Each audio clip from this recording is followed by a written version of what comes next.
ආයිබෝවන් binary campus එකේ ඔයාලව සාදරයෙන් පිළිගන්නවා. ඉතින් ටග් ගාලා ගිහිල්ලා පාළ තියෙන subscribe button එක click කරන්න. subscribe කරලා නැත්නම් එහා පැත්තේ bell icon එකත් අනිවාර්යයෙන්ම click කරන්න. ඉතින් අද ගෙනල්ලා තියෙන්නේත් අපි කලින් වීඩියෝ එකක් දැම්මා ඩොලර් 3 account එකක් ඩොලර් 5ක් වෙනකන් අප් කරා. ඉතින් අදත් ඩොලර් 3 account එකක් ඩොලර් 5ක් වෙනකන් අප් කරන්න තමයි හදන්නේ. හරි ඉතින් මේක දාන්නේ හුඟක් වෙලාවට පොඩි accounts තියෙන කට්ටිය ඩොලර් 2ක් 3ක් වගේ තියෙන කට්ටිය ඔක්කොම අතහැරලා දාලා ජීවිතේම කලකිරුණා වගේ ඉන්නවා.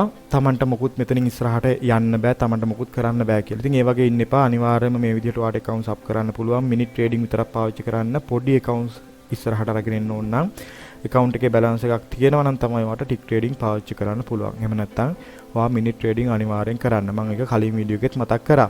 ඉතින් මෙතනදී අද වීඩියෝ එකේදී අපි ගොඩක් කතා කරන්නේ නැහැ. ඇත්තටම කිව්වොත් එහෙම අපි බලන්නේ technical analyzing ද හොඳ. එහෙම නැත්නම් indicators දාලා ට්‍රේඩ් කරන එකද හොඳ. අනිවාර්යයෙන්ම පහලින් කමෙන්ට් කරන්න. මොකද ඔයාලගේ ෆීඩ්බැක් එක තමයි channel එකේ ඉදිරි වැඩ කටයුතු සිද්ධ වෙන්නේ. මොකද channel එක අපි රීස්ට්‍රක්චර් කරනවා. හරි රීවැම්ප් එකක් කරනවා. ඉතින් ඒ නිසා ආපහු සැරයක් කියනවා ඔයා මේකේ උත්තරේ අනිවාර්යයෙන්ම කමෙන්ට් කරන්න. මොකද්ද ඉන්ඩිකේටර්ස් එක ට්‍රේඩ් කරන එකද ඔයාට හොඳ? එහෙම නැත්නම් ටෙක්නිකල් ඇනලයිසින් එක ට්‍රේඩ් කරන එකද ඔයාට හොඳ කියලා. ඉතින් ඒක බලා ගන්න මම ඔයාලට වීඩියෝස් දෙකක් දානවා. ඔයාලට පේනවා පළවෙනි වීඩියෝ එකේදී අපි ටෙක්නිකල් ඇනලයිසින් එක තමයි ට්‍රේඩ් කරන්නේ. ටෙක්නිකල් කියලා මම මෙතන ගොඩාක් දේවල් පාවිච්චි කරේ නැහැ. අපි මෙතනදී පාවිච්චි කරේ support and resistance කියන තියරි එක විතරයි. ඉතින් ඔයාලට පේනවා support level එකකදී තමයි trade එකට enter වෙන්නේ. ඔයාලට ඒ වීඩියෝ එකත් බලන්න පුළුවන්. ඊට පස්සේ ඔයාලට බලන්න පුළුවන් technical analyzing නැතුව අපි indicator එකක් බලලා trade එකක් ගන්න එකක්. ඔය trade දෙකම ඔයා බලලා පහලින් comment කරන්න මොකක්ද ඔයාට හොඳ, ඒ වගේම මොකක්ද ඔයාට ලේසි කියන එක. ඉතින් කියන්න ඕනේ මේකත් technical analyzing කියලා කිව්වහම ඒක ලොකු පරාසයක්. ඉතින් ඒක ට්‍රේඩර් කෙනෙක් වුණාම අනිවාර්යයෙන්ම දැනගත යුතු දෙයක්.